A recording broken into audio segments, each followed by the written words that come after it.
Greetings and welcome to Infodome. It's time to assemble once again. Here at Infodome we have researched all production and behind the scenes facts about the second time Earth's mightiest heroes have joined forces for Avengers Age of Ultron. Number 1. Scarlett Johansson was pregnant during filming, so many of her scenes were scheduled early in filming before she began to show.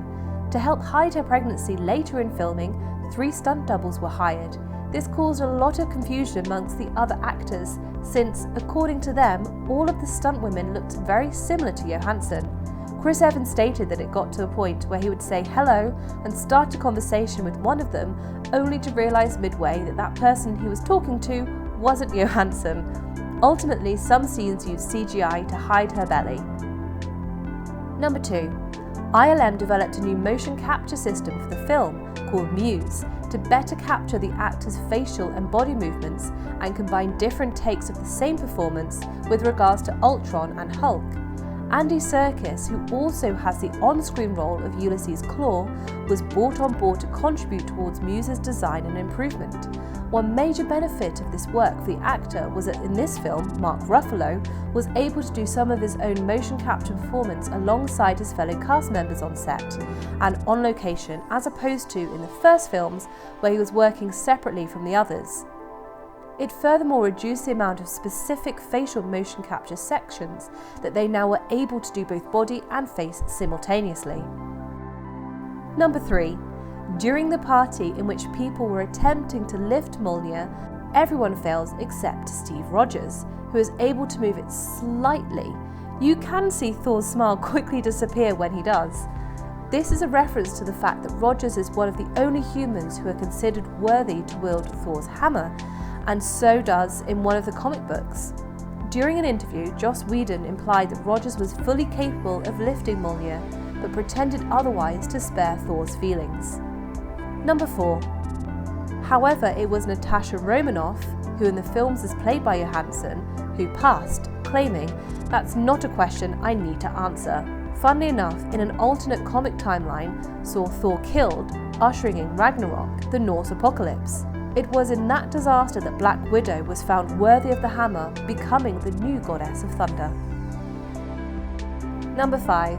According to visual effects supervisor Paul Butterworth, Jarvis's hologram design is based on an orrery, a clockwork device.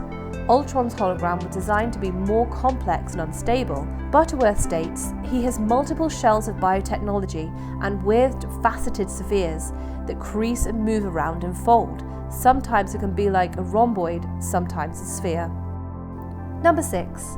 According to visual effects supervisor Ben Snow, the Incredible Hulk was remodeled to bear a closer resemblance to Mark Ruffalo.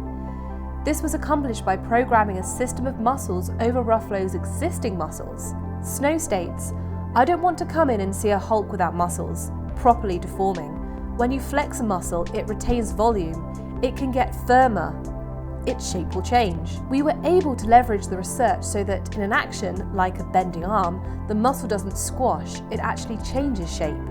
We ended up moving up towards a lot more physical and correct thing, where you had a 3-dimensional mesh driving a skin mesh that would slide in 2 dimensions, and then there was a soft spring mechanism attaching those. All very complex, but it made Hulk come to life.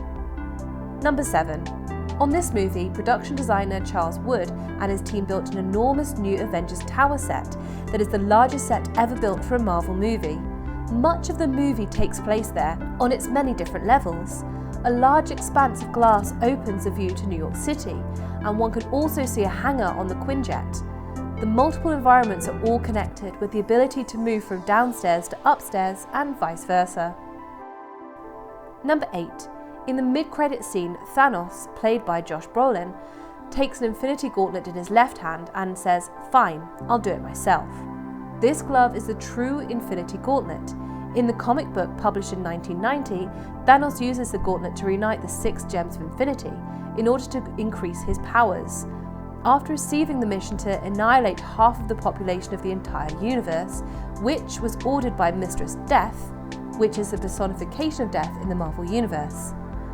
While this is the gauntlet that Thanos will be using, 2 gauntlets exist in the Marvel Cinematic Universe, including the one shown in the vault in Thor in the 2011 film, Therefore, in Thor Ragnarok, Hela, who's played by Cate Blanchett, claims Asgard's gauntlet is a fake when she visits the vault. Number 9.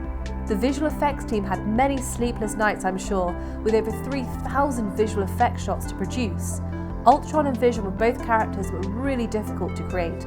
Ultron because they were trying to make the most advanced robot ever that could perform humanistically, but remain a rigid metal character. Ultron was initially designed to be the visual development team at Marvel, using various pieces of comic book art as a starting point. The visual development team are responsible for all initial character designs for the Marvel films.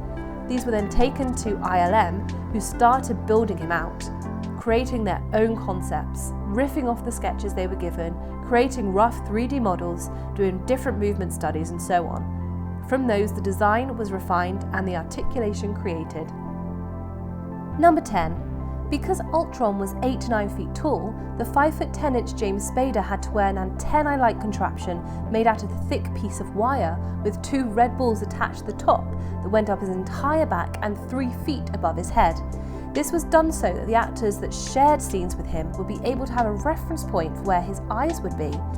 The 2 red balls represented the placement of Ultron's eyes. Elizabeth Olsen stated that this was actually distracting because Spader would be giving an intense performance, and out of instinct she would look at him rather than the balls, representing his eyes. Much to everyone's amusement, whenever this happened, Aaron Taylor-Johnson would yell, "Red balls! Look at his red balls, Lizzie!" at her in order to get her to look at the right direction. Number 11. Actor Joss Whedon and the Marvel team wanted Ultron to be the most sophisticated robot ever.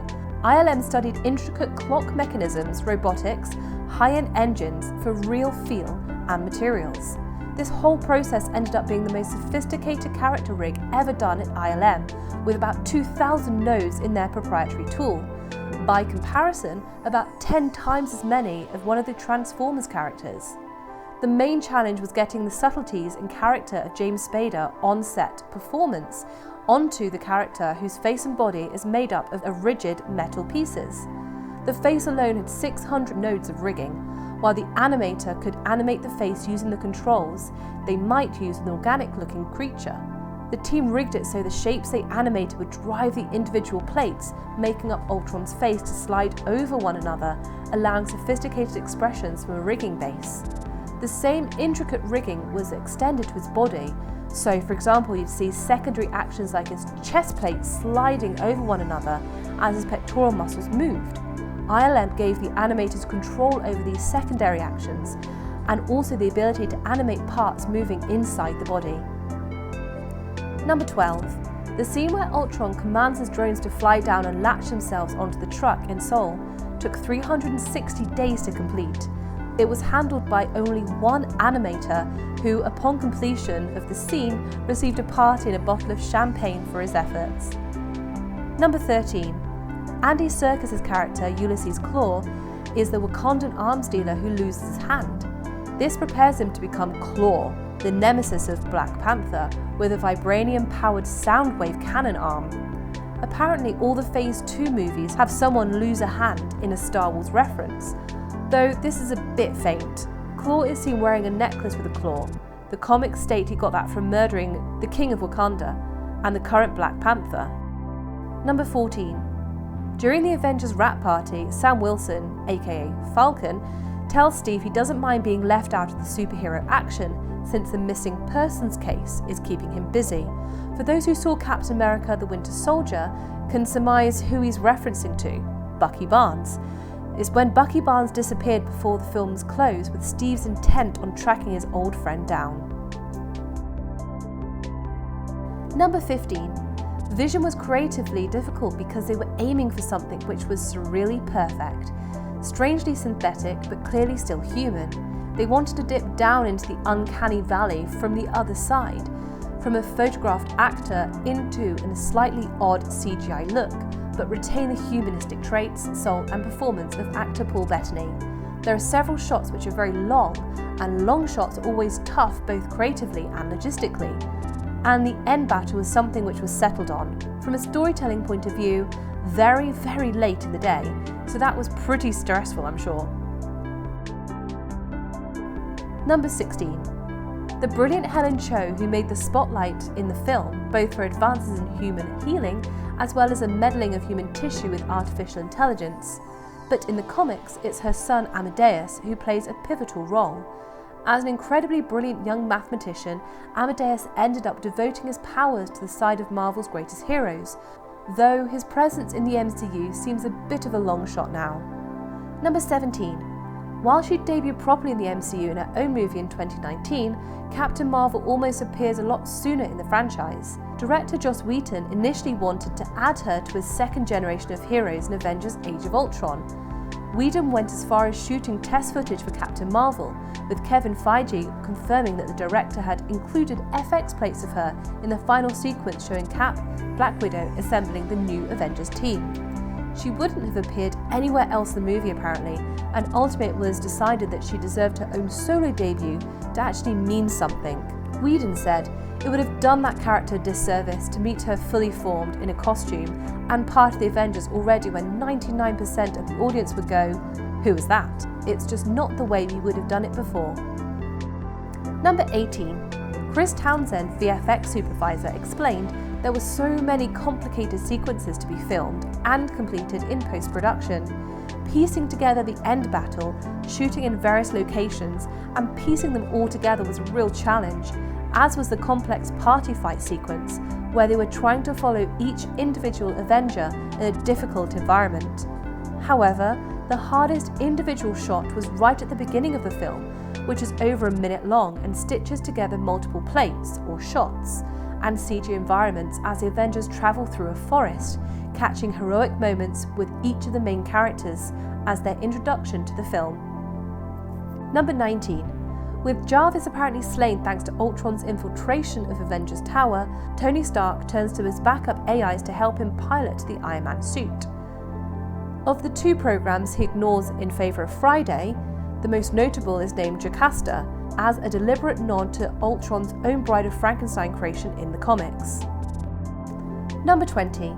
By the end of the movie, Marvel had finally grown the stomach to actually start killing off meaningful characters, with Aaron Taylor-Johnson's Pietro laying down his life to save Hawkeye. Inevitably, that leaves emotional scars, not least on his sister, but also on Barton himself, who was basically walking dead meat for the majority of the film. As a tribute to his fellow Avenger, it is revealed in the wrap-up sequence that Barton named his newborn son Nathaniel Pietro. His baby Grow proudly states. Thank you for watching. If you enjoyed this video, please subscribe to our channel and hit the bell button to be notified about all future videos. Until next time.